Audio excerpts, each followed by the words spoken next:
Now, no, you're a young, available woman. You know, socially active. You're a performer. You draw a lot of attention to yourself. What's your experience like in the dating scene? We know Andrew's. You know, Andrew is this playboy. Yeah, Andrew is playboy. I don't know.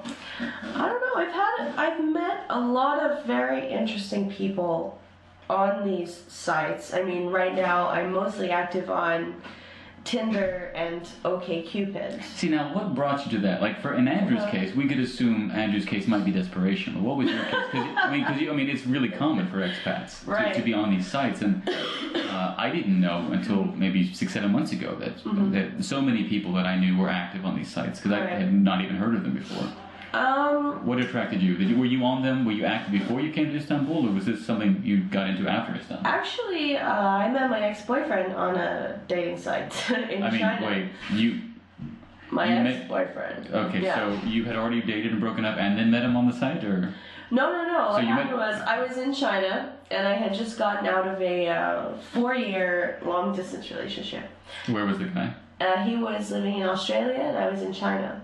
Oh yeah, but I guess that's for an American that would seem longer distance, but you guys are in the same relative, latitudinal. And then after that finally ended, I was like, you know what, maybe I should get back into the scene, but I didn't really know how. So I just found this website. It's called plentyoffish.com. It's a great name for it, I know. And after a few months of being on it, I met this guy, and we started dating, and he in your moved area? to Turkey. Yeah, it was in Beijing.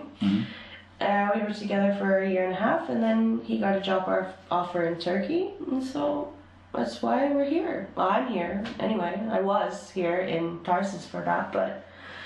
So did you guys were dating in person? You guys were living in the same city, and then did it change? I mean, are you still he's your ex-boyfriend now? So. Was it just really different when you came to Turkey? I think what happened was he had moved to Turkey and I came to visit him and I said, okay, yeah, I like Turkey, maybe I will come back, but just not to Mersin because it's really small. So I came to Istanbul and I did my teaching course, and I don't know, I guess it was just distance. I didn't want to do it again. Yeah. And I know it's not far, and we're still friends. Whenever he comes to Istanbul, we see each other, but I just didn't want to do the whole distance thing. And I wanted to just focus more on myself, so, just living life. YOLOing, as they say. So you've been, did it take you a while before you got active in the scene in Istanbul? I mean, because your sites that you were active in, they just, were they the same sites that were popular here in Turkey, or did you have to go to different sites? Well, I did try to use Plenty of Fish again in Turkey, but there's no one on there. Okay. And if they are, they're like 45-year-old, weirdos. And that's not your. That's not my scene, you want really. The 30-year-olds. But then, I actually don't remember how I started. I think it was Andrew that had started using OkCupid. Yeah. And I was sort of like, maybe I should try it out. And so you saw all the success that Andrew was having. And you said, I want to miss that. I want a couple what he's having. Well, actually, no, I just noticed how, I don't know. I was just so intrigued by it that there were so many people on this app and not on Plenty of Fish. And so I tried it out, and... Well, because I think it should have been like çok balık. Yeah. That's what the Turkish version. Lots of fish. Maybe. Probably there is a website. So, have you had success with it? I mean... Yeah. I've met some very cool people. Is it primarily for dating, or is it really just for meeting people? I wonder... On my profile, I clearly state that I'm not looking for anything romantic. I'm just looking for some people to hang out with and maybe some musicians to jam with. But actually, one of my best friends now I met through that website, and yeah, we're really good friends. We just hang out, and but I have met some weirdos. Any good stories? Well, this is what the rest of it we were kind of tolerating until we got to the. Well, I don't know if you had ever seen or heard of the show Catfish? I'm familiar with the concept because a very famous college athlete got catfished. Oh, really? Yeah, and right before the national championship game. And so there's some conspiracy theorists that he performed so badly in the national championship game because of this catfishing situation. He had a girlfriend. His story became one that his grandmother died and his girlfriend died the next day. And so he became really famous. He was already performing really well, but this, catapulted him into this story. And then it unraveled right around the time of the championship game, because it turned out that he'd actually never met his girlfriend in person. Right. She was online, and he wasn't being very forthcoming. Apparently, he'd been contacted right before that she actually wasn't dead, that she was a guy. I think I'd heard about this from Dr. Phil or something. Yeah, what was his name? Monteo. Yeah, something like that. Yeah. It sounds so familiar. I think I'd seen that on Dr. Phil. Then he goes professional, and of course, man, he's gonna get ripped alive in the locker rooms because of course. But it's happened apparently to at least one or two other celebrities, and it usually doesn't get so publicized. Yeah. But it does happen. It happens a lot more than you think. It happened to me. It's always taken on faith. I remember before catfishing became a term, there was always this concern going back to. I mean, I never was active in these sites, but you meet gamers when you're playing, online games, or you hang out in message boards. Back when there used to be chat rooms, which is such an archaic concept. And for me, I assume, I guess incorrectly, that chat rooms still exist because you said, well, how can there be an internet without a chat room? What's the point? That's true. But then I realized I've not been to one in a decade. I don't know of any. Yeah. AOL doesn't exist anymore. So there's still Yahoo Chat. Is there still Yahoo Chat? Yeah. Is it still lively? Good quality scholarly debate? I don't know. It's a little creepy. It's where all that TV show How to Catch a Predator. It's all on Yahoo Chat. That's probably the only reason Yahoo Chat still operates. Is because they need something for that TV show. Yeah. That's awesome. God, do kids? I don't know. It used to be that everybody went there, but I can't imagine young people going to chat rooms anymore. No. Like, I'm just thinking, I started chatting in chat rooms when I was, 15, 16, and I'm just thinking now, if I had a kid, there's no way I would allow that to happen. And what does that mean for the predators? Exactly. What do they have to do now? How are they affected by these things? I mean, it's always, there's always one group that loses out. Yeah. And you feel bad. The predators. It's the circle of life. Yeah. That is true. But back to maybe some predators you've met. So you got catfished. I did. And what was the situation with this? Is it tragic? Because we don't really want any downers. Is it just kind of amusing? No. I thought it was pretty funny in the end. I had just been talking to this guy that I met off of Tinder, I believe it was. Tinder or OkCupid, I can't remember. And it seemed like we were going pretty good, I thought he was legit because, I can generally tell when someone's being fake with me. Okay. And this person really knows his stuff. He really knows his character. Yeah, I guess so. Yeah, his character, yeah. And aspiring actor, probably. I later found out that these were photos of his friend that he was using, and it wasn't him. So anyway, we planned to meet, and he said, "Oh, I have a big surprise for you when we meet." Oh, that's not cryptic. Exactly, and I was sort of just like, "Well, I really don't like surprises, so please, nothing too weird." So I get there, we're meeting in the Sasha, and I said, "Okay, let's meet at the Big Eagle." Okay, so I get a phone call. "Okay, where are you?" "I'm standing right behind you." So I turn around, and there's this 300-pound dude just kind of looking down at me, just "Hey." I'm not even gonna say his name, hey. And I was just I kind of just stared at him, and I was just really? When you say 300 pounds, you mean he was just a big guy, or was he just? He was a big guy. He was a big guy. In shape? 300 pounds? In shape, yeah. He wasn't tall. He was a little bit taller than I was, but he was just big. Built. So, do you think he thought it was necessary? Was his friend, whose pictures he was using, was his friend more attractive? Oh yeah, his friend was definitely someone that I would love to hang out with. In that special way? Yeah. I need help for a second. Okay, what's your problem? Okay, well, Andrew's back. Andrew's got a good, important, thought-stimulating question. No, in this context, it uses perpetuate. Perpetuate means to last forever, but it says... No, it's a verb, no, right? No, it's not. That's not the meaning of perpetuate. Okay, what's the other meaning? What do you mean the other meaning? There's only one meaning for perpetuate. Because I just looked up on my cell phone, it means cycling, to preserve, to last forever. To continue. Yeah, to continue. Yeah. But it says, for example... To continue that disadvantage.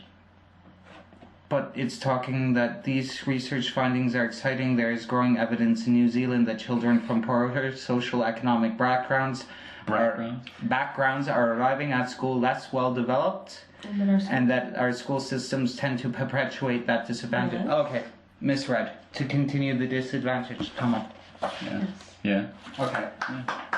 No, I misread it because when I first read it, I didn't see the negative, and I thought it was a positive form because it was talking about a new system in place before school education to make the advancement into school positive and better, well prepared. Yeah. All right. Well, we've all learned something. That's another word. Like, so we can add perpetuate and flaccid. Yeah. I know perpetuate. Flaccid. Yeah.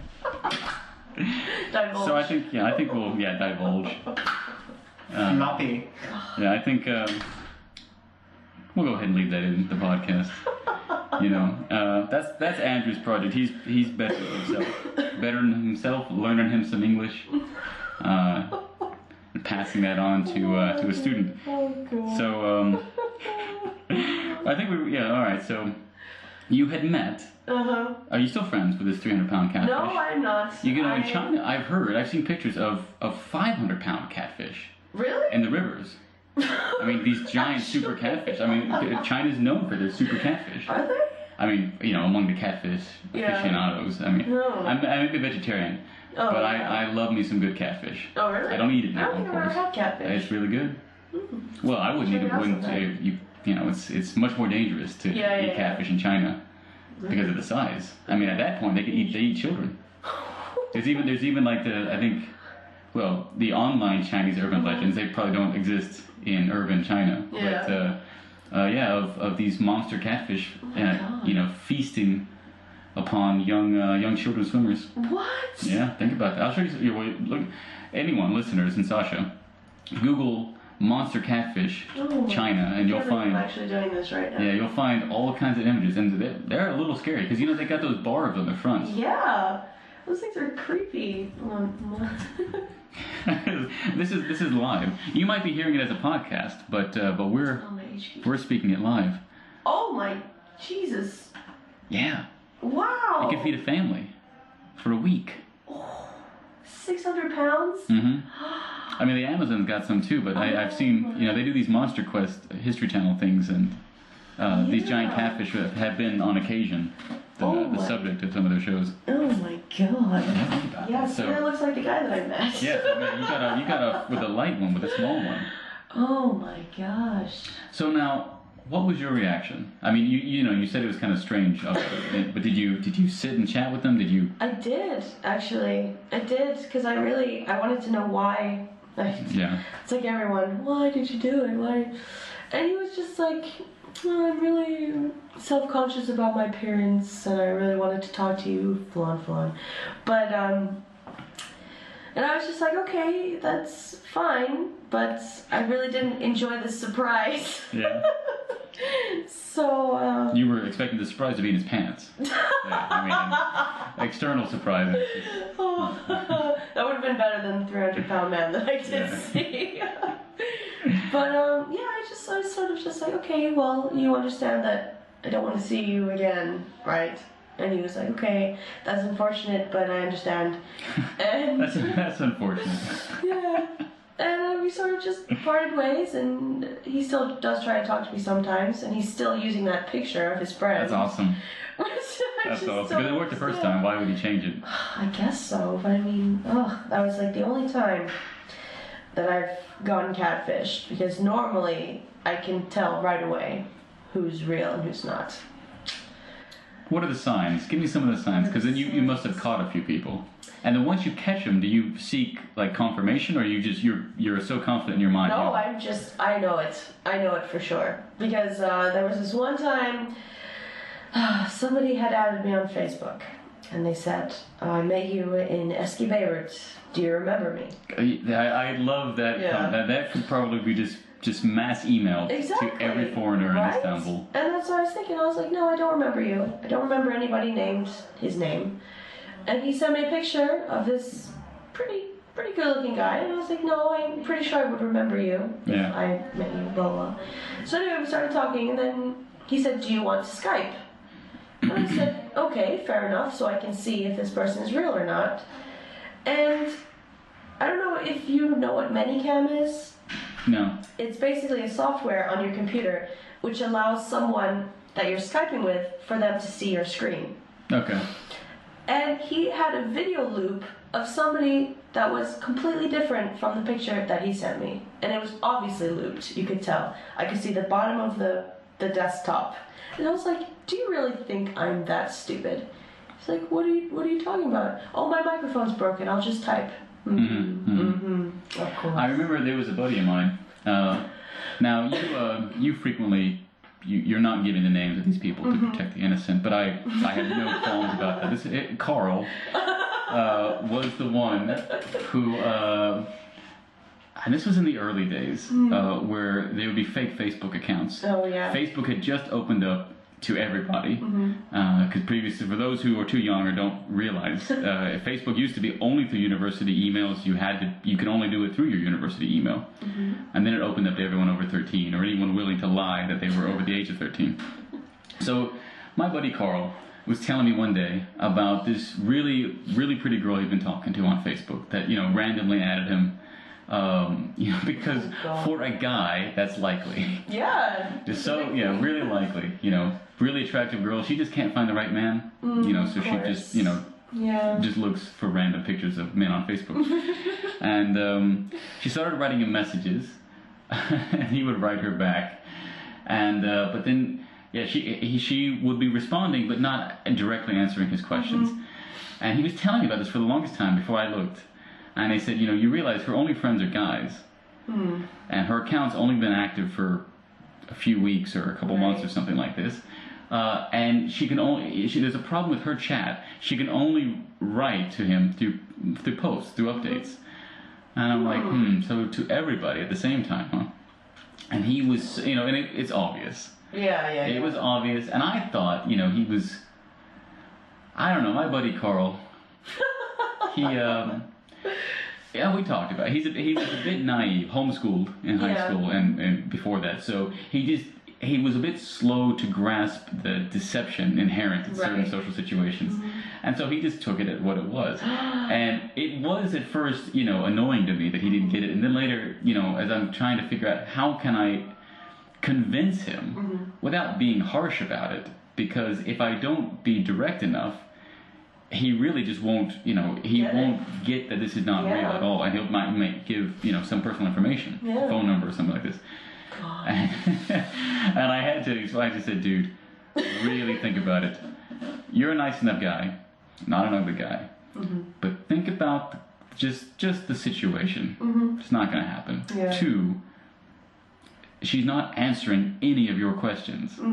She's just kind of responding, obviously very generally. So, and I don't know if he was ever catfished. He is the kind of guy, my buddy is the kind of guy who would probably still just fall a bit, would fall more easily to a catfishing situation. Because he's always, he's been dating his girlfriend for 5 or 6 years now.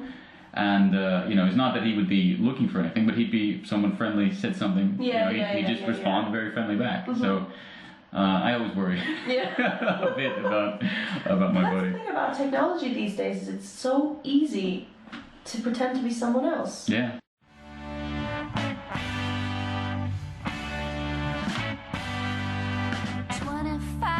A season of dope, 3 sheets to the wind like a clothesline rope.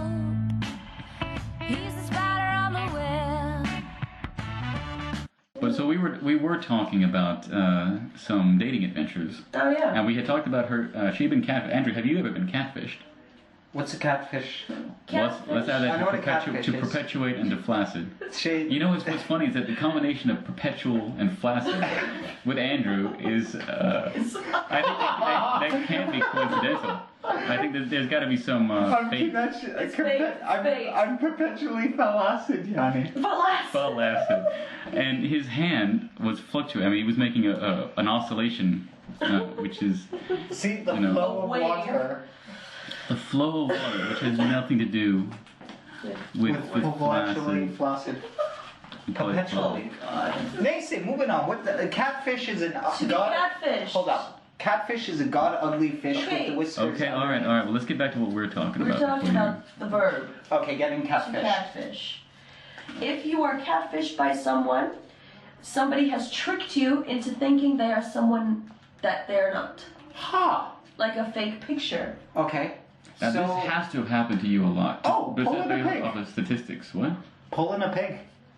Pulling a pig. Have you heard this expression before? I have not, but this is a world Okay. that I am but a Pulling the pig. curious Pulling observer. a pig. Pulling a pig. That's for example, if it's an online term, that means An You- online term. from internet sites. That means to get someone who has a very beautifully photoshopped photo, and then you get there and she's like, But I mean, "Rah." this You know what I mean? is her photo though. Yeah, just her been photo. photoshopped. Yeah. Catfishing is actually similar in concept, but it's actually different. A different It's identity a different person. Yeah, Okay. like for example, if I were to catfish you Yeah. and my picture was maybe of Rachel. Rachel, Ha. Okay. but I look like me Well, in real life. I haven't really found women do that a lot. Men do that a lot. And I think a lot of because Well, I find Maybe with, not in Turkey. I find with women they generally have a animated picture or some kind it's of not really a picture, yeah.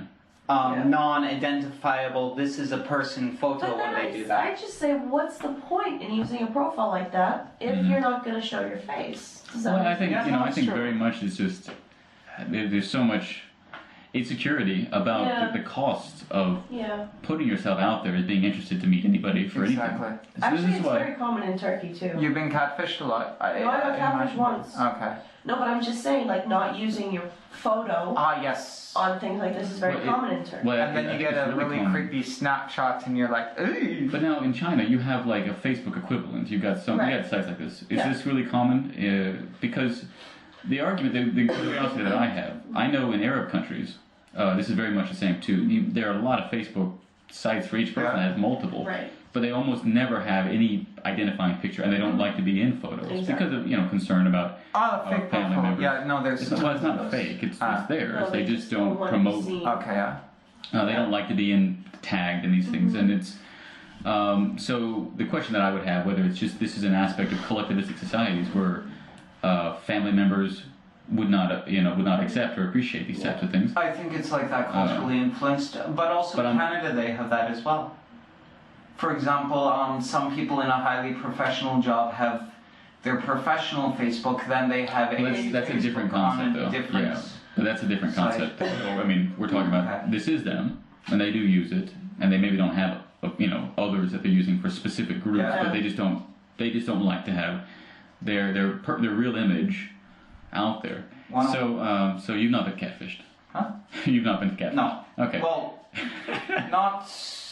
not on a dating scene. Oh wait. Okay. So Okay, for example- when have you been catfished? I was working archaeology with. See, this is another great story. Okay. Okay. I'm not. Well, I'll ask you later to Okay. define that you were working archaeology. I was working archaeology one summer, and we were working with. I was accepted to help Cambridge University. They were working with Cornell University. That's a pretty prestigious position. Did you manage to to work that network and No. experience? Basically, I asked if I could join a dig site. They said okay. I mean, so I was- you were a digger, I was unskilled labor. I was a sipper, not a digger. a sifter. Sifter, yes. Well, I guess because if you're using a shovel, you've got to be really careful. So they. So anyways, we would get catfished all the time because people would come up and be like, oh, we have fossils to sell kind of thing. And then you're like, do you have a job for me? No, that's I think you totally misunderstood. that's just fraud. Yeah, that's just fraud. I mean, but fraud is basically catfish, well, right? catfish is, let's say, it's a subcategory of fraud. Okay. But but I wish you hadn't. We were archaeologists, so of course we got catfished all the time. I mean, a woman came up saying she was Cleopatra. It took a while. All the pictures were old and a little grainy. No. For example, fraud. We get that a lot. Okay. I thought catfish would still classify. No, it's a subcategory of someone representing themselves as a person. I got it. The catfish is an ugly, ugly fish, and you hook a catfish. That means to hook an ugly person. But that would be hooking you, and that they're the ones who don't look like they hooking me. But it would be, your analogy would be then the catfish hooking the fisherman. Which I don't think would be an accurate portrayal of the... Either way, an ugly person gets hooked. Or does the hooking. But you're the one who's hooked. Okay. So... But you're still attached to this ugly fish. You're attached to the idea of what you think they are. Okay. Because of this photo. Yeah, so maybe your analogy would be you think you hook a marlin. A marlin or some attractive fish. Maybe like a freshwater bass. Yeah. The sexiest of the freshwater fish. And you pull it up and it's just a catfish. And you say, well, I wanted the bass. Well, the question is... I'm a bass man. Well, have you went fishing before? Have you gone fishing? I have. If you got a catfish underwater, you can't really identify what it is because all you see is like a big dark shape of a fish. That's, so you're like, woohoo, I got a bass. Then you pull it up and you got this ugly thing looking at you right in the face and you're like, your analogy is actually adds a layer of truth to this. I mean, you did it wrong, but your analogy on its face. I mean, if you're fishing at night, yes, it's just a darkness under the water. No. I mean, you don't get a clear view of what you actually got until you get it out of the water. As it gets closer to the surface, you start to get clues that it's not what you thought it was. Exactly. That's why you check other social media sites to verify the story. So let's stay with your analogy now, because I like to test your statements with your analogies. Okay. So this would be like asking the other fishermen, "Hey guys, have you hooked this same fish? Are we all reeling in the same fish? And if so, what do you think it is?" Exactly. Sometimes. Sometimes what? So have you ever been catfished? Now that you understand what it is, No, I have not. I'm too paranoid for that. Okay. All right. So you've never catfished. Now, all right. So we covered catfishing. For example, every time I suspect there's a slight chance again, catfished, I back out. Catfished. The beauty of cat fist sounds kind of like the worst way to fist. And for those listeners who don't know what fisting is, do you know what fisting is actually, Andrew? Oh my god. I don't want to answer this. I think I know, but if I say it wrong, I might just look like a criminal. You know what bro fisting is, right, though? What's a bro? Yeah, that's a bro fist. Well, that's one method. Yeah. I mean, I guess there's another way.